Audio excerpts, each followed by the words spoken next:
Padre, nos encomendamos a tu palabra y a la gracia de ella. Rogamos que por tu Espíritu en esta mañana, oh Dios, tú nos alumbres, disipes toda duda, toda incertidumbre. Rogamos, Señor, que por esta tu palabra leída, que tu pueblo ha leído, juntos, unánimes, en el mismo sentir y en el mismo espíritu, por esta tu palabra, hoy nos convenzas, primeramente, de que somos pecadores y que es necesario, que es indispensable, primordial, acercarnos a ti, Señor, por tu gracia, por tu amor y tu misericordia. Que esta tu palabra hoy haya cabida en nuestro corazón y nos dé esa bendición gloriosa de ser edificados, de ser amonestados, de ser llamados, exhortados, Padre, por tu palabra. Pero también que esta tu palabra traiga el gozo que trae a cualquier pecador que es mirado en amor y misericordia. Que esta tu palabra, Señor, alumbre hoy nuestro entendimiento y obra en tu iglesia para santidad. Porque solo tu palabra es la que nos santifica y solo tu palabra es la que es el alimento que necesita tu iglesia. Es tu palabra, Señor, la que alumbra, la que bendice, la que es martillo que rompe esa roca de nuestro corazón. Muchas gracias te damos, Señor Jesús, por tu palabra. Gracias te damos en el nombre de Cristo Jesús, Padre eterno. Amén y amén. Bueno, hace 8 días nuestro hermano Marco compartió los versículos hasta el 20 de la epístola que hemos leído. Hoy vamos a estar leyendo el versículo 21 y el versículo 22. Y bien, entonces es interesante lo que encontramos en la epístola. Recuerden que Filemón tiene que recibir ahora a Onésimo. Filemón había confortado el corazón de los santos, como dice el versículo 7. Filemón había sido un hombre por el cual Dios usó, y de esta manera muchos fueron confortados por este hermano, este gran hermano, pero ahora tiene un desafío mucho mayor, y es recibir a alguien que se fue debiéndole, pero que ahora es un creyente. Cuando leemos estos versículos 21 y 22, tienen un contenido muy especial. Dice: te he escrito confiando en tu obediencia, sabiendo que harás aún más de lo que te digo. Prepárame también alojamiento, porque espero que por vuestras oraciones os seré concedido. Pablo tiene la bendición de que va a salir probablemente de la cárcel, y ahora hace planes para ir a visitar a su amigo Filemón y saber si realmente recibió a Onésimo. Así que es titulado esta porción: Planes para una visita. Planes para una visita. Y lo primero que resalto acá, o que nos resalta en el texto, es que para esa visita Pablo le dice: te he escrito. Para eso te he escrito. La palabra que aparece aquí como escrito es la palabra grafía. De ahí se desprenden las palabras que se componen de estas voces, ¿no? Por ejemplo, ortografía, mecanografía, taquigrafía, caligrafía. Entonces, esta palabra grafía nos habla de escribir. A veces para nosotros no es tan importante escribir. Y es una invitación muy formal en esta mañana a que todos nosotros pudiéramos tomar apuntes, pudiéramos resaltar ideas de lo que nos enseña cada día más la Escritura, tomar apuntes de la enseñanza, tomar apuntes de lo que veo en la lectura de la Biblia, las cosas que Dios nos va enseñando. Alguien dijo por ahí que la mejor memoria es una hoja de papel y un lápiz. Así que Pablo entonces le dice: te escribo. ¿Y cuán importante es que se escriba. Ahora Pablo está en Roma, está allí en la prisión y para él es importante escribir. Y fue tan importante escribir que de esta manera nos deja el 70% del Nuevo Testamento. Por ejemplo, en la carta segunda a Timoteo, él le va a decir a Timoteo que le lleve el capote, mayormente los pergaminos que dejó en Troas. O sea, para Pablo es muy importante escribir. A veces nosotros sí escribimos, pero no escribimos propiamente en el lenguaje que se nos ha dado. Así que nos dice la palabra del Señor que Pablo le escribe. Ahora, de una manera amplia, de una manera extensa, el Señor siempre ordenó que se escribiera su palabra. Por ejemplo, a Moisés el Señor le dijo: escribe para memoria a todas las generaciones. Cuando el Señor habla a Juan allí en la iglesia de Patmos, el Señor le dice: escribe. Siempre estamos llamados a escribir, y es lo que Pablo va a hacer con Filemón: te he escrito. Ahora quiero que tenga en mente el título de la enseñanza: planes para una visita. La pregunta es: ¿qué es lo que Pablo entonces quiere refrendar aquí cuando dice te he escrito?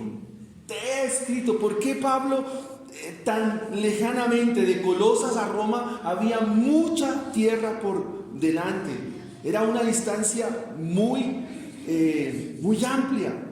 No era una distancia de aquí a 3 cuadras, no, era bastante. Y el medio de comunicación, por supuesto, era las cartas. Y Pablo le dice: te he escrito. ¿Por qué Pablo se esfuerza por enviarle una carta por escrito a Filemón? Por una razón, hermanos, y quiero que la tengan muy en mente, porque para la iglesia un salvo como Onésimo es importante, y esa es una razón de peso. ¿Por qué? Porque este hombre llamado Onésimo fue comprado por un precio muy grande. Todos los que son salvados, todos los que han sido comprados por la gracia de Cristo, todos los que han venido al Evangelio, para Dios tienen un precio, y eso es lo que se llama en esencia la palabra redención. Tú eres valioso para el Señor. Probablemente los creyentes no son valiosos para la sociedad, no son valiosos para este mundo, pero para el Señor tienen un valor, tuvieron el valor de la sangre de su Hijo. Por eso Filemón ya no puede actuar y ver a Onésimo como lo vio antes de que él partiera de su casa. El versículo 11 nos dice: en otro tiempo Onésimo te fue inútil porque era un esclavo, pero ahora a ti y a mí nos es útil. Un cristiano evangélico, un creyente, es valioso. Repito, no para este mundo, pero sí para la iglesia. Tiene el valor por el cual fue comprado a precio de sangre. Así que, como hay planes para una visita, y Pablo les dice: te he escrito de mi propia mano, de mi puño y letra. Te he escrito, porque es importante este creyente llamado Onésimo. ¿Por qué es importante? Porque ahora hará parte de la iglesia. Te he escrito. Y cuán importante es que tengamos en cuenta el valor de escribir. Ahora, el Señor nos ha dejado por escrito toda su palabra. ¿Y por qué la dejó por escrito? Porque desde el comienzo el Señor le dice a Moisés: escribe, porque todo no podía ser por memoria, o todo no podía ser por tradición oral, como se fue llevando el libro del Génesis. ¿Por qué?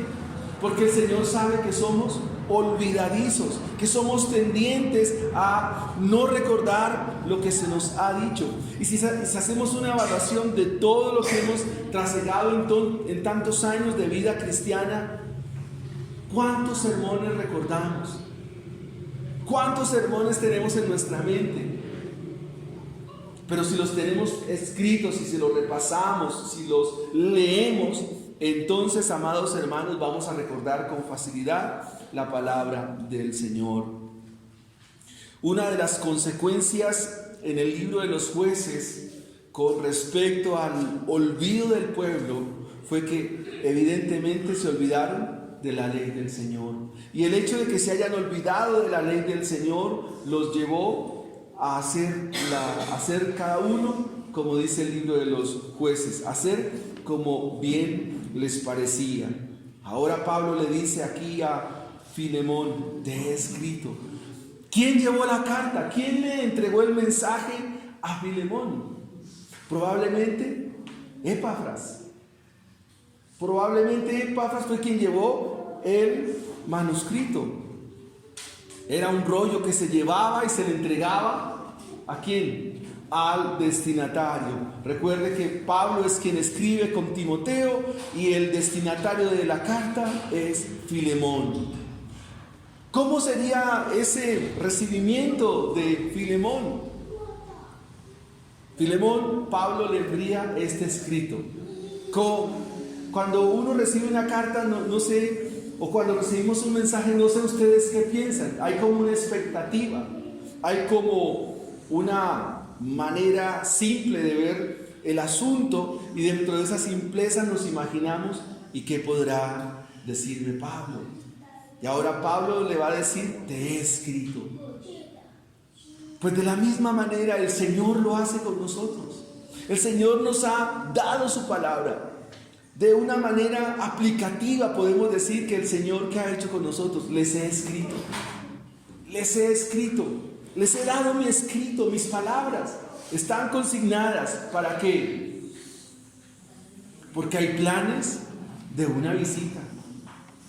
Así como Pablo va a visitar a Filemón, el Señor también nos ha escrito, porque un día Él volverá, nos visitará para estar con Él para siempre. Así que la palabra del Señor hoy nos anima a que escribamos de la palabra del Señor. Pero el énfasis del texto es que más bien el Señor nos escribe a nosotros, así como Pablo le escribe a Filemón. El Señor nos ha dejado su escrito porque Él tiene un propósito. ¿Y cuál es ese propósito? Dice el segundo aspecto: te he escrito confiando en tu obediencia, sabiendo que harás aún más de lo que te digo. El propósito por el cual Pablo le escribe a Filemón es para que Filemón haga tan solamente una cosa. ¿Qué tiene que hacer? ¿Tiene que ser qué? Obediente. Obediente. Hay que ser obediente. Dice: te escribo confiando. Filemón es un creyente, ¿verdad? Ahora, pensaba en lo siguiente, hermanos, y espero ustedes me ayuden a comprender. Filemón es un creyente, y uno como creyente confía en que por ser creyente es obediente. El hecho de que uno diga soy cristiano, usted dice soy cristiano y se presenta como cristiano, actúa como cristiano, pero como que no hay obediencia, se pone entredicho el aspecto de la obediencia. Así que, amados hermanos, Pablo también pone un marcado énfasis en que confío en tu obediencia. Confío en que seas obediente, para que seamos obedientes, para que obedezcas, porque esa es la consecuencia natural de todo creyente. Todo creyente está llamado a ser obediente. Todo creyente está llamado a obedecer la palabra del Señor, independientemente de las circunstancias. Y pudiéramos decir, independientemente de si hay fiesta o no hay fiesta, si hay festividades o no hay festividades, hay que obedecer. La palabra del Señor no está para cuestionarla. La palabra del Señor no está para ponerla en tela de juicio. La palabra del Señor es autoridad. Y esta es una autoridad absoluta.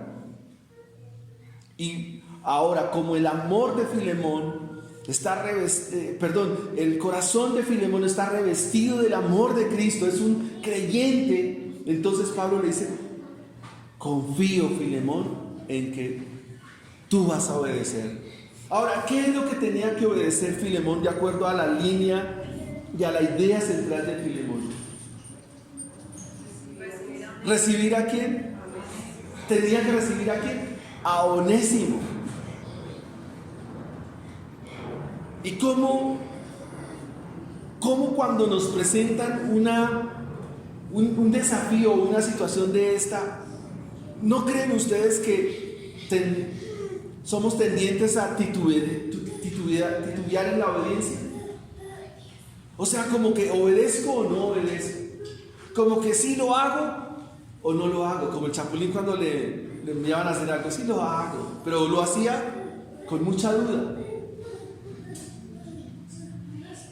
¿Cómo Filemón responde a esta petición de Pablo? Te escribo confiando en que vas a ser obediente. ¿Cómo va a responder Filemón? Pareciera que es probable que sí. Es probable que Filemón actúe, pero esa actuación es consecuente con lo que se describe de él. Se describe, como dice el versículo 5: porque oigo del amor y de la fe que tienes hacia el Señor. Y si es un hombre que ama al Señor, un hombre que ama a Cristo Jesús, es un hombre que ama también la iglesia. Recuerde que amar a Cristo es amar la iglesia también. Y eso a nosotros sí que nos pone en serias dificultades, porque a veces nosotros sí decimos amar la iglesia, amar a Cristo, pero despreciar la iglesia. Y eso es una contrariedad, porque no puede ser así. Confío en tu obediencia. Ahora, ¿de dónde viene esta obediencia? ¿De dónde surge esta obediencia?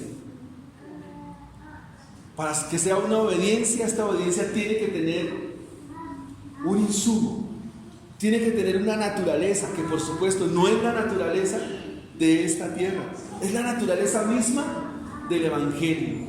Filemón debe ser obediente porque en él está el Evangelio, y la consecuencia de esta obediencia pues va a redundar en que ahora va a recibir a Onésimo. ¿Y cómo lo va a recibir? Con el amor de Cristo. Y ahí encontramos una verdad del Evangelio. ¿Cómo fuimos recibidos nosotros? Siendo esclavos y fugitivos, siendo prisioneros del pecado y demás. ¿Cómo nos recibió Cristo? ¿Cómo nos recibe Él? Pues Él nos recibió con los brazos abiertos en la cruz del Calvario. De esta manera nos recibió Él. ¿Cómo recibimos a los que compartimos del Evangelio? ¿Cómo tenemos que verlos? ¿Con qué ojos? Con los ojos del Evangelio, con los ojos de Cristo. Porque si no vemos con los ojos de Cristo, con los ojos del Evangelio, entonces estamos lejanos de lo que nos ha presentado la epístola de Pablo a Filemón. Te he escrito confiando en tu obediencia, Filemón, sabiendo que harás más de lo que te digo.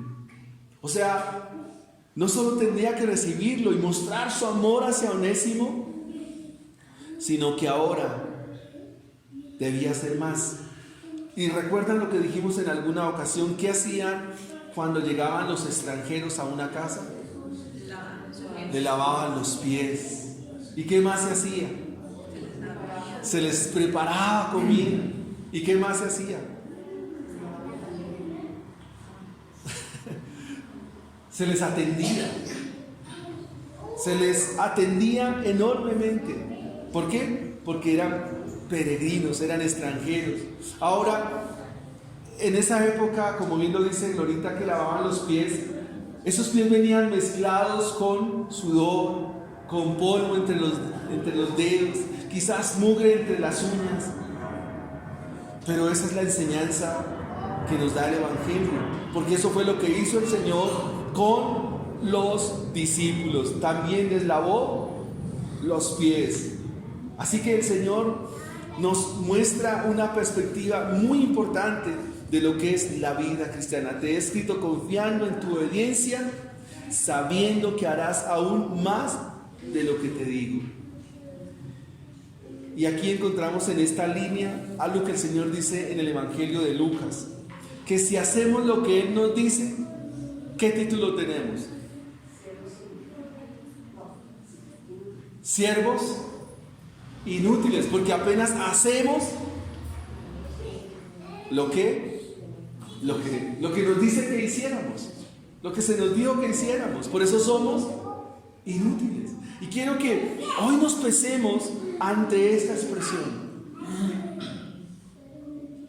Pablo entonces está indicándole a Filemón y le está diciendo: Filemón, espero que haga más de lo que le digo. ¿Y qué era eso de más? ¿Qué creen ustedes que podemos inferir del texto? O sea, extraer del texto. ¿Qué tendría que hacer aparte de atenderlo, recibirlo, darle una buena comida? Síguele, claro.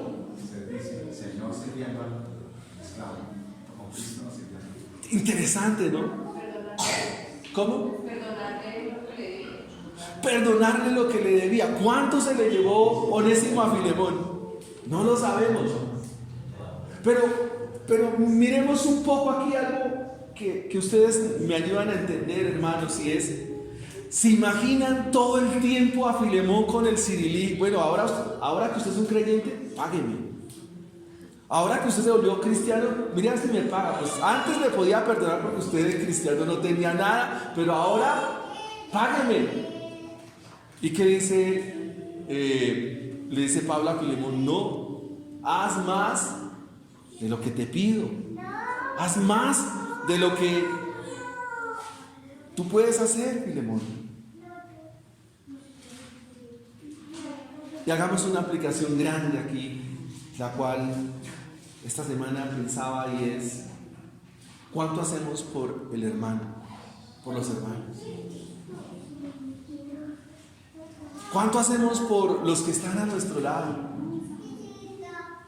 ¿Cuánto hacemos por este que está hoy a mi lado? Yo decía difícil, y usé otra palabra que no la voy a decir. Difícil vivir el Evangelio acá como Pablo se lo presenta a Filemón, porque nosotros no somos inútiles, somos recontra inútiles. Nosotros no nos acordamos tanto de los que ya son convertidos.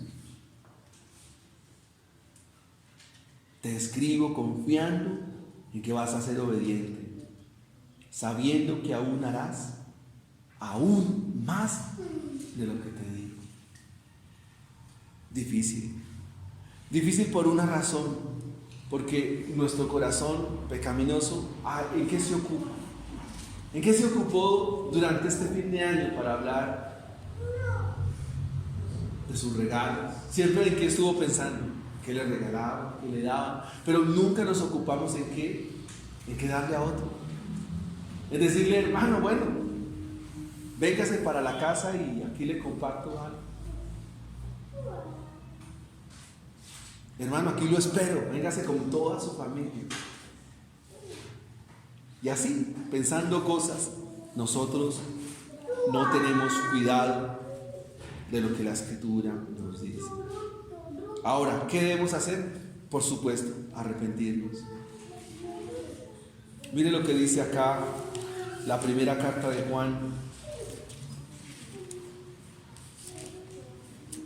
que es una carta muy práctica también en cuanto a este asunto.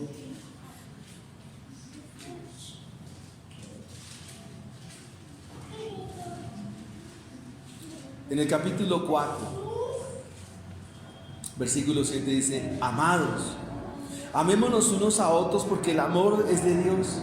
Todo aquel que ama es nacido de Dios y conoce a Dios. El que no ama no ha conocido a Dios, porque Dios es amor.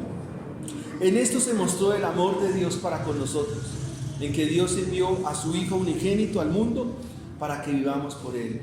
En esto consiste el amor, no en que nosotros hayamos amado a Dios, sino que Él nos amó a nosotros y envió a su Hijo en propiciación por nuestros pecados.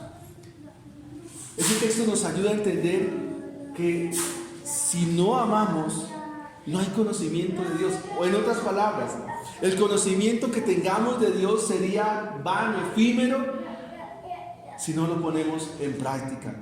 Y Filemón, ahora ese amor que tiene aquí, ese amor que ha mostrado, el cual Pablo hoy allá en Roma, ahora tiene que mostrarlo sirviendo aún más ¿a quién? A Onésimo. Si ustedes quieren mostrar su amor, y yo quiero mostrar el amor que tengo hacia mi Dios, el amor por el cual Él me amó y por ese amor puedo amar, entonces creo que una referencia es servir. Servir. Así que las palabras en esta mañana pueden ser: ¿en qué le puedo servir? ¿Para qué soy útil? ¿En qué me va a ocupar? Son aplicaciones importantes que debemos tener en cuenta, sabiendo que harás aún más de lo que te digo. No bastaba solo con recibir a Onésimo, no bastaba solo con atenderlo bien, no bastaba con perdonarle la deuda, sino ahora tenía que servirle. Ahora tenía que servirle. Normalmente cuando se ostenta la bendición de poder servir al Señor en los ministerios de la iglesia, ¿qué es lo que espera el liderazgo normal de esta tierra? Que lo sirvan, que lo aplaudan, que lo reconozcan, que lo pongan en un pedestal. Pero en el Evangelio, el que quiera ser el primero en el reino de los cielos, tiene que servir. Porque el Hijo del Hombre no vino para ser servido, sino para servir y dar su vida en rescate por muchos, dice Marcos. Así que Filemón debía recibir a Onésimo, no solo para atenderlo, sino ahora para servirlo. Qué glorioso es el Evangelio, cómo invierte todo, ¿no? Porque antes, ¿qué era Onésimo para Filemón? Un esclavo. Y ahora, ¿qué es Filemón en el reino de Dios? ¿Qué es Filemón para Onésimo? Ahora, ¿quién le sirve a quién? Maravilloso. El Evangelio es, cuando pienso en esto, el Evangelio es extraño, ¿sí o no? Es glorioso el Evangelio, porque el Evangelio cambia todo. El Evangelio es distinto a este mundo. Siempre buscamos que nos sirvan, que nos atiendan. Pero ahora, ¿qué dice la Biblia? No, tú estás para que atiendas. ¿Qué pensaría Filemón? Pablo, pero ahora tengo que servirle, ahora tengo que... Pero es que ese es el Evangelio. Miremos el versículo 22. Hemos dicho que Pablo le escribe ¿a quién? A Filemón. Le escribo. ¿Y para qué le escribe? Para que obedezca. Ahora miremos en tercera instancia: para que cumpla toda buena obra. Para que cumpla toda buena obra. Versículo 22. Dice la Escritura así: prepárame también alojamiento, porque espero que por vuestras oraciones os seré concedido. Piensen por favor en esa palabra también. ¿Qué significa? ¿Qué tenía que hacer Filemón con Onésimo?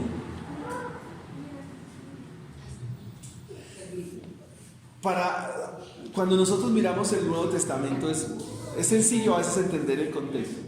En el contexto, en el antes de que Onésimo fuera cristiano, los esclavos no dormían en el lugar que le correspondía a los amos. Las casas de aquellos días eran casas donde eran como unas terrazas mínimas, como escalinatas, pero entonces tenía el lugar donde vivían los dueños, los amos, luego donde vivían los ayos, es decir, los que educaban a sus niños y demás, y en el lugar más lejano, en lo último, en lo que pudiéramos llamar el cuarto de guardar las cosas, por allá dormían ¿quiénes? Los esclavos juntos con su familia. O sea, el lugar o la habitación o el lugar de dormitorio para los esclavos no era el mismo donde estaban los amos y donde estaban los ayos. Los ayos eran personas también que estaban al cuidado y educación de los hijos, de los amos. Pero en ese lugar último, en la ratonera de la casa, para que ustedes me entiendan a dónde dormían los esclavos, allá era donde probablemente había vivido Onésimo. O sea, el cuarto más feo, el cuarto más horrible, el cuarto más improvisado, vivían los esclavos. Esos lugares eran los lugares, por lo que he podido investigar, en esos lugares también escurría agua, eran lugares que tenían cascada incorporada. O sea, no eran lugares cómodos. No era que un esclavo estuviera de la manera más confortable o de la manera más adecuada. Porque ¿cómo era visto un esclavo? Versículo 11, como un inútil, o sea, alguien inservible, porque ese era el título, era el rótulo. Pero ahora Onésimo es un creyente. Y Pablo le dice en el versículo 2, prepárame también alojamiento. Es decir, Filemón debía ya no ubicar a Onésimo donde había vivido por algún tiempo. Ahora, Onésimo, ¿dónde tendría que estar ubicado?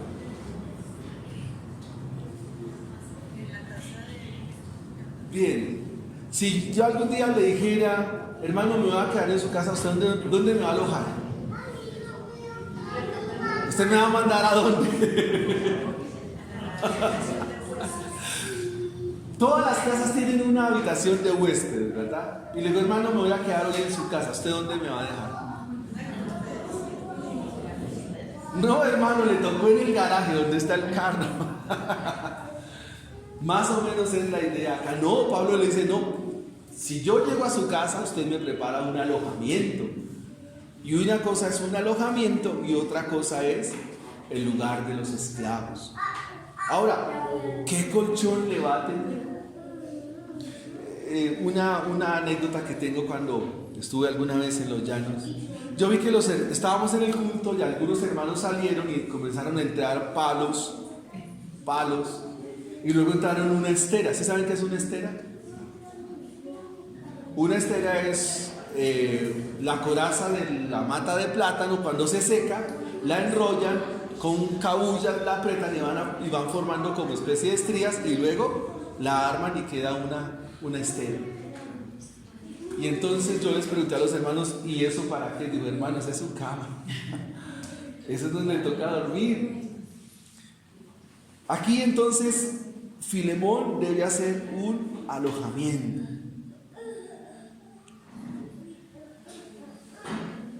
Porque espero que por vuestras oraciones os seré concedido. Acá hay dos cosas interesantes que Pablo le está planteando a Filemón. Primero, que Pablo va a ir a visitar a Filemón. Y algunos comentaristas dicen que efectivamente Pablo fue a visitar a Filemón. Y eso resulta porque dice, por vuestras oraciones os seré concedido. Estas oraciones que aparecen acá, o esta expresión, por seré concedido, significa que a causa de la gracia de Dios, Pablo va a salir libre de la cárcel y podrá ir a visitar la iglesia de Colosas y va a visitar a Filemón. Dentro de esta dinámica del versículo 22 es muy interesante porque dice, prepárame. O sea, no le van a preparar una estera, unos palos, no va a hacer nada de esto, sino que lo que Pablo le está diciendo aquí entre líneas es, mira, Onésimo llegará a tu casa, también, prepárale. O sea, el término también indica que a Onésimo había que prepararle un lugar adecuado, ya no como un esclavo, un alojamiento de un hijo de Dios según las posibilidades de Filemón. No sé si dijimos que Filemón tenía formas económicas, ¿lo dijimos?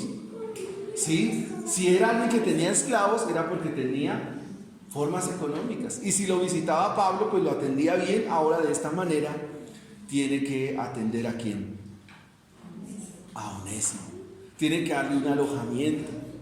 Tiene que atenderlo, servirle como dijimos antes. Porque por vuestras oraciones os seré concedido. Y es interesante cómo Pablo le está diciendo, voy a ir a corroborar, voy a ir a ver lo que tú has hecho, Filemón. Quiero saber si realmente has sido obediente. Quiero saber si has cumplido más de lo que te he dicho. Quiero saber si has hecho como te he indicado. Porque voy a ir a visitarte. Porque voy a ir a revisar. Y aquí encontramos algo muy especial para nosotros. ¿Qué es lo que encontramos acá, mis amados hermanos?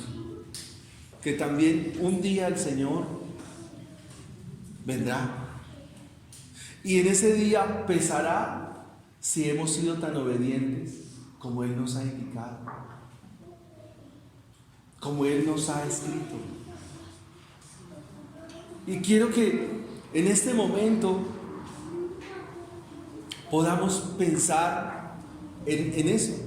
Primero, en lo que el Señor nos ha escrito para poder aplicar el Evangelio. Segundo, poder hacer una evaluación de nuestra obediencia hasta acá. Cuando el Señor vuelva, pesará nuestras obras. Si no lo sabía, entonces déjeme decirle, el Señor pesará toda obra, dice Pablo a los Corintios, toda obra que hayamos hecho será pesada en ese día. O sea, será pesada nuestra vida como cristianos. Nuestra vida como creyentes va a ser pesada. Porque el Señor vendrá. Nuestra vida como cristianos será pesada en aquel día. Hermanos, cada enseñanza, cada predicación, cada vez que nos exponemos a la palabra, va a hacer varias cosas la palabra del Señor. Y la primera de ellas es siempre llamarnos al arrepentimiento, hermanos. A que nuestra vida no puede ser la misma. Nuestra vida no puede ser la que continuamente llevamos. O sea, esto debe calar en nuestro corazón un cambio de vida continuo, permanente.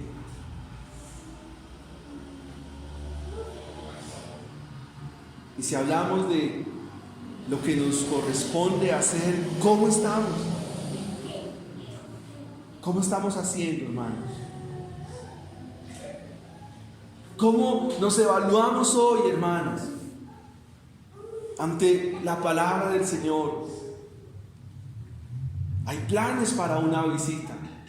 El Señor desde la eternidad planeó un día volver a visitarnos por segunda vez. Pero esta visita ya no será para volverse a Él, sino para estar permanentemente con nosotros. Prepárame alojamiento, le dice Pablo a Timoteo, y de una manera amplia en el contexto del Evangelio. El Señor vendrá a morar, a alojarse en medio de su pueblo, a estar con su pueblo, como dice Juan, a tabernaculizar en medio de su pueblo.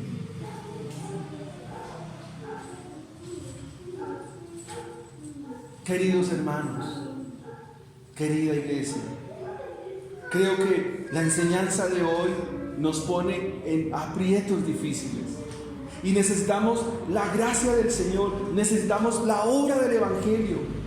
actuando permanentemente en nuestra vida para ser conforme a lo que se nos ha indicado. Así que el Señor nos llama a ser obedientes, a hacer más de lo que más de lo que se nos manda. Nos llama a atender todo lo que el Señor nos muestra en su palabra. Si amamos a Cristo, debemos amar la iglesia. Y de esta manera, mis amados hermanos, poder entender que el Señor es bueno y amplio en misericordia. Si usted ha venido hoy, es un privilegio que esté hoy con nosotros. ¿Por qué? Porque Dios, por medio de su palabra, le ha propiciado este encuentro para que, conforme a ello, podamos entender el llamado tan importante que tenemos de parte de Dios a servirle a Él y, por supuesto, servirle a su iglesia. Dice acá finalmente, por vuestras oraciones os seré concedido. O sea, Pablo va a salir y va a ir a ver la obra. De la misma manera, de una manera análoga, el Señor vendrá a visitar y a ver su obra. Y la obra del Señor son sus hijos, su pueblo, su iglesia. Interesante y especial lo que el Señor nos declara aquí en su palabra, en su mensaje. ¿Cuál será nuestra reacción cuando el Señor comience a mostrar las obras nuestras? Ahora, ustedes pudieran evaluar, pero la salvación es por gracia, evidentemente, hermanos. Pero aún esa gracia nos esfuerza a actuar. Aún esa gracia nos esfuerza a no ser los mismos. Esa gracia nos esfuerza a no seguir en la misma monotonía, en la misma dinámica, sino que a ser expectantes cada día. A ser expectantes en nuestro quehacer diario. Martín Lutero, el gran reformador, decía esto: espero a mi Señor con mucho gozo y con mucha alegría, pero mañana regaré mi jardín. ¿Qué estaba diciendo Lutero? Él estaba diciendo: espero a mi Señor, lo espero, pero pienso en que mañana hay que regar el jardín.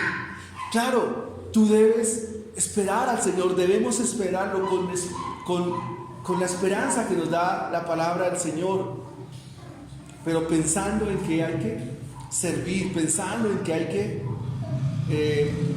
atender, pensando en que cada uno de nosotros tiene mucho por hacer en la iglesia del Señor. Finalmente, hermanos, volvamos a leer el versículo 21 y 22. Te he escrito confiando en tu obediencia, sabiendo que harás aún más de lo que te digo.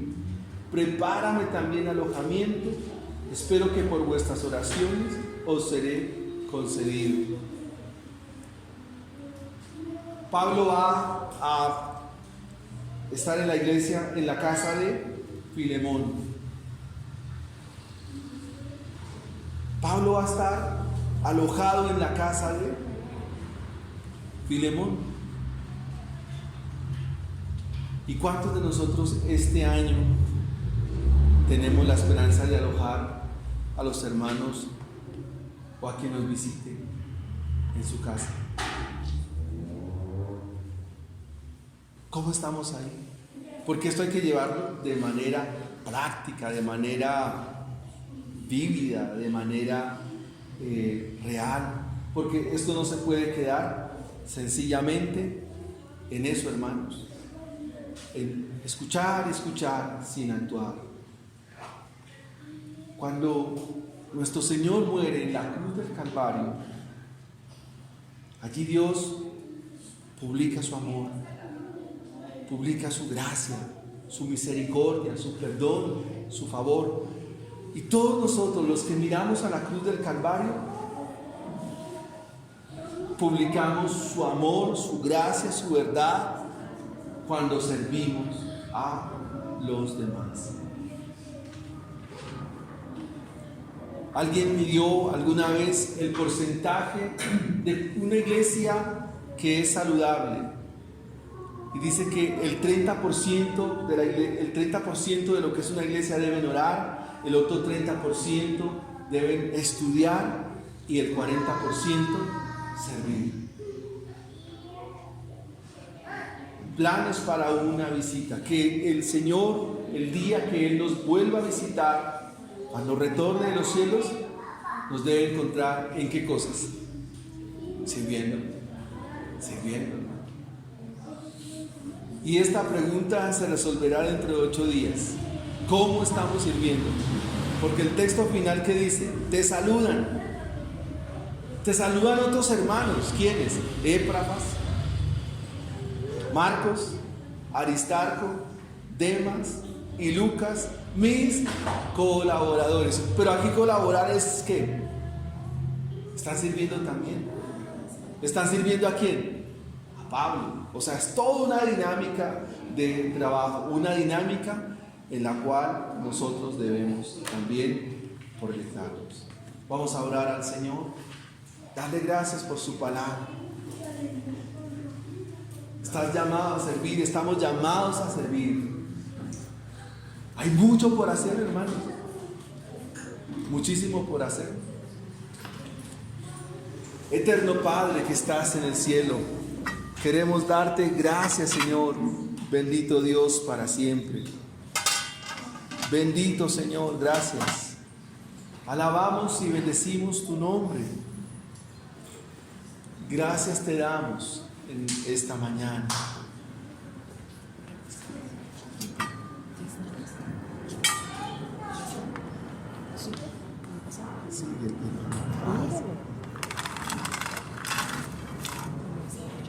Gracias, Señor, te damos en esta mañana. Vamos a ministrar en esta mañana la cena del Señor y a darle gracias por su palabra. Eterno Dios, juntos como iglesia, Señor, como esta pequeña iglesia, Padre, te damos gracias y te bendecimos, Señor. Señor, no somos dignos de ser partícipes en tu mesa. No somos dignos, Señor, de estar en tu mesa. Pero tú serviste aquella noche, partiste el pan, diste la copa, y hoy recordamos tu amor, tu gracia, tu favor, tu perdón, la vida eterna. Gracias, Señor. Bendito Dios para siempre. Gracias, Dios.